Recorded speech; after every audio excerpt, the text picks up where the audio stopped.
BSc part second के सभी विद्यार्थियों का फिजिकल केमिस्ट्री की वीडियो लेक्चर की श्रृंखला में फिर स्वागत। बच्चों, हम पिछले टर्न पे ट्रांसपोर्ट नंबर के बारे में पढ़ रहे थे, उसके बारे में पढ़ा था। ट्रांसपोर्ट नंबर को ट्रांसफेरेंस नंबर भी कहते हैं, ट्रांसपोर्ट नंबर को हिटॉर्फ नंबर भी कहते हैं। हमने ये कहा था कि धनायन अथवा ऋणायन के द्वारा कुल करंट का, कुल प्रवाहित हुई विद्युत धारा का ले जाया गया अंश उसका ट्रांसपोर्ट नंबर यानी कि अभिगमनांक या ट्रांसफरेंस नंबर या हिटॉफ नंबर कहलाता है। तो fraction of total current carried by cation is called as transport number of cation which is designated by T positive, and the fraction of total current carried by the anion is called as the transport number of anion, and that is designated by T negative. That means transport number of cation T positive is equal to current carried by cation upon total current carried in the solution. Secondly, transport number of anion यानी T negative is current carried by anion upon total current carried in the solution. तो इस प्रकार से हमने transport number को परिभाषित किया, उनके फॉर्मूले निकाले, वो देखे थे, और उसके बाद में हमने डिटर्मिनेशन ऑफ ट्रांसपोर्ट नंबर, अभिगमनांकों का निर्धारण, ये नेक्स्ट वीडियो लेक्चर में पढ़ा था। डिटर्मिनेशन ऑफ ट्रांसपोर्ट नंबर में हमने ये देखा था कि ट्रांसपोर्ट नंबर जो हैं वो निम्नलिखित मेथड के द्वारा ज्ञात किए जाए, ये बताया गया था। और उसमें 3 तरह की विधियां लिखी हुई थी। पहली मेथड थी हिटॉर्फ मेथड, जिसके द्वारा ट्रांसपोर्ट नंबर या अभिगमनांक ज्ञात कर सकते हैं। दूसरी मेथड जिसका नाम था मूविंग बाउंड्री मेथड, चल सीमा विधि, इसके द्वारा भी अभिगमनांकों का निर्धारण, ट्रांसफरेंस नंबर, हिटॉफ नंबर का निर्धारण किया जा सकता है। और तीसरी जो मेथड थी जिसके द्वारा अभिगमनांकों का निर्धारण किया जा सकता, वो है EMF, इलेक्ट्रोमोटिव फोर्स मेथड, जो कि अपने कोर्स में नहीं है लेकिन हायर क्लासेस में स्टडी की जाती है। तो इस प्रकार से हमने पहली मेथड ली थी हिटॉर्फ मेथड, और हिटॉर्फ मेथड के द्वारा ट्रांसपोर्ट नंबर कैसे निकाले जाते हैं वो समझा था। हिटॉर्फ मेथड को हमने ये बताया हिटॉर्फ रूल पे आधारित है और उसके द्वारा ट्रांसपोर्ट नंबर ज्ञात किया जाता है। अब हम हिटॉफ मेथड के अगले पार्ट पे बढ़ते हैं, वो है एपैरेटस ऑफ हिटॉफ्स मेथड। हिटॉर्फ विधि या हिटॉफ विधि का उपकरण या हिटॉफ उपकरण। तो देखते हैं इसको। The transport number of silver cation and nitrate anions in silver nitrate solution can be determined by Hittorf apparatus. Silver nitrate विलयन में सिल्वर आयन तथा नाइट्रेट आयन के अभिगमनांकों का निर्धारण हिटॉर्फ के उपकरण के द्वारा आसानी से किया जा सकता है। तो हम देखते हैं एपैरेटस या उपकरण। ये उपकरण क्या हैं, जरा ये देखें। देखो, आप फोकस करें अगर स्क्रीन के ऊपर, तो आपको एक बहुत बड़ा सा डायग्राम दिखाई दे रहा है। इस डायग्राम में आप देखें तो आपको समझ में आएगा, बड़ा अच्छा सा डायग्राम है कि देखो, 2 बड़ी बड़ी कांच की ट्यूब हैं। इसमें से एक ट्यूब तो ये है और एक ट्यूब ये वाली है। सो देयर आर 2 ट्यूब्स, ये 2 नंबर और ये 1 नंबर। इन दोनों कांच की ट्यूब्स के मध्य एक और कांच की ट्यूब है जो अंग्रेजी के यू अक्षर जो होता है उसके समान है। कई उपकरण ऐसे भी होंगे, आप कई पुस्तकों में देखेंगे कि ये जो यू वाला उपकरण ट्यूब है ये इंग्लिश के वी शेप की भी होती है, और ये जो बीच की वी शेप या यू शेप की जो उपकरण है, आकृति के उपकरण हैं, वो इन दोनों ट्यूब नंबर 1 को और ट्यूब नंबर 2, इन दोनों को आपस में जोड़ती है। सो 2 कक्ष हो गए एक तरह से 2 ट्यूब के। इन दोनों कक्ष को लेफ्ट हैंड साइड का चैम्बर, राइट हैंड साइड का चैम्बर, दोनों को मिडल में यू ट्यूब या वी ट्यूब कनेक्ट करती है। इनके अंदर, इन ट्यूब के अंदर अगर आप देखें तो दो पतली कांच की नलियां और लगी हुई है, जैसे ये लगी हुई है, ठीक है। ये कांच की नली है और इसके अंदर भी देखो ये कांच की नली है। इन दोनों कांच की नलियों के अंदर एक वायर डला हुआ है, प्लेटिनम वायर, और वायर के बाद में नीचे ये देखिए, ये एक यहाँ है, एक यहाँ है। ये एक प्लेट्स लगी हुई है जो कि इलेक्ट्रोड कहलाती हैं। तो इसके अंदर जो प्लेट लगी हुई हैं राइट हैंड साइड की ट्यूब के अंदर, ये वाला, ये तो होता है प्लेटिनम की, और ये होती है सिल्वर की, यानी कि एजी की, ठीक है। और इनके अंदर, दोनों ट्यूब के अंदर और मध्य की ट्यूब के अंदर, इन दोनों तीनों के अंदर, लेफ्ट हैंड साइड की जो ट्यूब है उसके अंदर और राइट हैंड साइड की जो ट्यूब है और बीच के अंदर जो यू आकार की, अंग्रेजी की यू अक्षर की ट्यूब है, इन तीनों के अंदर सिल्वर नाइट्रेट का विलयन भरा जाता है, ठीक है।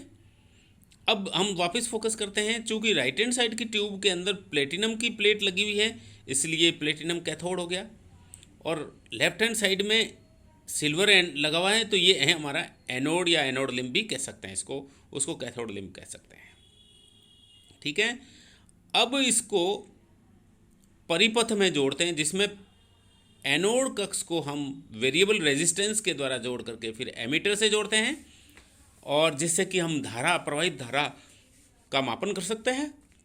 रेजिस्टेंस को बदल के उसको बैटरी से जोड़ेंगे, और बैटरी को फिर हम जोड़ेंगे एक सिल्वर वोल्टमीटर से, और सिल्वर वोल्टमीटर में भी दो इलेक्ट्रोड लगे होंगे, दो प्लेट होगी, और फिर उस सिल्वर वोल्टमीटर को वापस हम कैथोड कक्ष से, चैम्बर से जोड़ देते हैं। अब ये जो सिल्वर वोल्टमीटर हैं, जब परिपथ के अंदर विद्युत धारा प्रवाहित करेंगे तो इसी की प्लेट पर सिल्वर डिपॉजिट होगा। क्या होगा? सिल्वर डिपॉजिट होगा, और वो जो सिल्वर डिपॉजिट होगा उसी को हम तोल करके आगे का निर्धारण कर सकते हैं। तो इस प्रकार से हमने ये सारा उपकरण समझा है जो कि हिटॉर्फ का उपकरण कहलाता है, हिटॉर्फ मेथड का उपकरण। नाउ पेज नंबर 2 पे चलते हैं। नेक्स्ट है डेस्क्रिप्शन ऑफ एपरेटस। अभी तक तो हमने हिटॉर्फ उपकरण के बारे में देखा, तो एपरेटस क्या है उसको समझा चित्र से। अब डिस्क्रिप्शन, एपरेटस या उपकरण का डिस्क्रिप्शन, वर्णन। Number 1, this method uses Hittorf cell which is composed of 3 compartments. इस मेथड में हिटॉर्फ सेल का प्रयोग किया जाता है, उपयोग किया जाता है, जिसमें कि 3 कंपार्टमेंट होते हैं जो 3 कक्षों से मिलकर बनी होती हैं। Number 2, this apparatus consists of 2 vertical glass tubes connected through by a you shaped और वी शेप्ड ग्लास ट्यूब। ये जो उपकरण हैं इसमें 2 वर्टिकल ग्लास की नलियां होती हैं, जो हमने लेफ्ट और साइड का एनोडिक लिम्ब या चैम्बर और कैथोडिक चैम्बर जिसमें प्लेटिनम इलेक्ट्रोड लगा था वो थे। इन दोनों के बीच में यू आकार की या वी आकार की ग्लास की ट्यूब थी। तो दोनों वर्टिकल जो हैं ट्यूब्स, ग्लास की ट्यूब्स हैं, वो आपस में उनको कनेक्ट किया जाता है यू शेप की या वी शेप की ट्यूब से। Next slide please. अब आगे बढ़ते हैं। These vertical glass tubes are fitted with anode and cathode, therefore called as anode chamber and cathode chamber। ये जो वर्टिकल ग्लास ट्यूब होती हैं, खड़ी जो ग्लास ट्यूब हैं, इनके अंदर एनोड तथा कैथोड लगे रहते हैं, इसलिए इन्हें एनोड कक्ष तथा कैथोड कक्ष भी कहते हैं। तो लेफ्ट हैंड साइड के अंदर एनोड लगा है, राइट साइड वाले ट्यूब के अंदर, ग्लास ट्यूब के अंदर, डायग्राम में जो है उसके अंदर कैथोड लगा है, तो इसलिए लेफ्ट वाले को एनोड चैम्बर, राइट वाले को कैथोड चैम्बर भी कहते हैं। Next point, the vertical tubes as well as U shaped और V shaped tube are having stop cock fitted at the lower ends. ये जो दोनों खड़ी नलियां हैं, वर्टिकल ट्यूब्स हैं, वो और इसके साथ साथ इनको जोड़ने वाली जो यू ट्यूब या वी ट्यूब है वो, ये तीनों की तीनों, इनके नीचे स्टॉप कॉक लगा रहता है, इनके लोअर एंड्स पे, निचले सिरे पर स्टॉप कॉक लगा रहता है। 5वां point, the metal electrodes of suitable metal in other thin glass tubes with some amount of mercury are fitted in these vertical glass tubes. देखो बहुत अच्छी बात कही है। Metal electrodes of suitable metal, उपयुक्त धातु electrode in other thin glass tubes, दूसरी कांच की नलियों में, पतली नलियों में, विथ सम अमाउंट ऑफ, जिसमें कि मर्करी डाला होता है, are fitted in these vertical glass tube. तो इन वर्टिकल ग्लास ट्यूब्स में के अंदर पतली कांच की नलियों में उपयुक्त धातु इलेक्ट्रोड लगे रहते हैं और उसके अंदर मर्करी भी भरा रहता है। Next 6th point, this apparatus is filled with standard solution of silver nitrate. This apparatus is filled with standard solution of silver nitrate.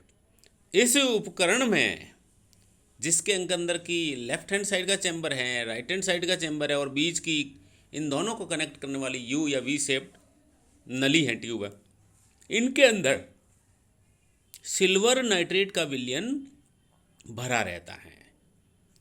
Next point, और नेक्स्ट स्लाइड में देखिए आप 7वां पॉइंट देखिए, the silver voltmeter is then connected in the circuit of this apparatus. इस उपकरण के परिपथ में सिल्वर वोल्टमीटर को जोड़ा जाता है परिपथ के अंदर। तो इसमें एक सिल्वर वोल्टमीटर भी लगा रहता है, हमने कहा था अभी। नेक्स्ट पॉइंट यानी कि 8th point, for the measurement of the current, for the measurement of the strength of the current, ammeter is also connected in the circuit. तो प्रवाहित धारा की सामर्थ्य का मापन करने के लिए क्या करेंगे? प्रवाहित धारा के सामर्थ्य को ज्ञात करने के लिए, मापने के लिए परिपथ के अंदर इस उपकरण, हिट ऑफ उपकरण के परिपथ में एमीटर भी लगा देते हैं ताकि हमें पता चलता रहे धारा कितनी हमने प्रवाहित करी है। नेक्स्ट पॉइंट यानी कि 9th point, the solution to be electrolysed is placed in the cell and a small current is passed between the electrodes for a period of time। तो वह सॉल्यूशन जिसको कि इलेक्ट्रोलाइज्ड किया जाना है उसको सेल के अंदर ले लेते हैं और फिर इन दोनों इलेक्ट्रोड के मध्य एक मंद विद्युत धारा, स्लो विद्युत धारा प्रवाहित करते हैं अ पीरियड ऑफ टाइम, एक निश्चित समय के लिए। एक निश्चित समय के लिए इसमें दोनों सेल के अंदर हम एक इलेक्ट्रोलाइज किए जाने वाला विलयन भर लेते हैं और एक निश्चित समय के लिए मंद सामर्थ्य की विद्युत धारा को प्रवाहित करते हैं। और last point, solution then is run out through the stopcocks and samples are analysed for the concentration changes.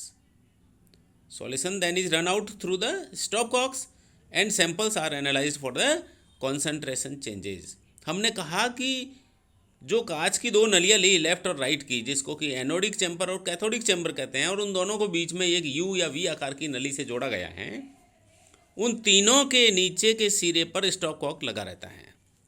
उस स्टॉपकॉक को खोल करके विलयन को बाहर निकाल लेते हैं और ये जो विलयन बाहर निकाला, इसके सैंपल को हम उसके सांद्रता परिवर्तन कितना हुआ उसके अध्ययन के लिए एनालाइज कर लेते हैं, विश्लेषण कर लेते हैं। तो इस प्रकार से इस वीडियो में हमने हिटॉर्फ विधि के द्वारा अभिगमनांक ज्ञात करने का जो विधि है उसके अंदर आज उपकरण की व्यवस्था के बारे में और परिपथ के बारे में अध्ययन किया, जिससे हमको ये पता चल सकता है कि हिटॉर्फ उपकरण किस तरह का संयोजित उपकरण होता है। So thank you.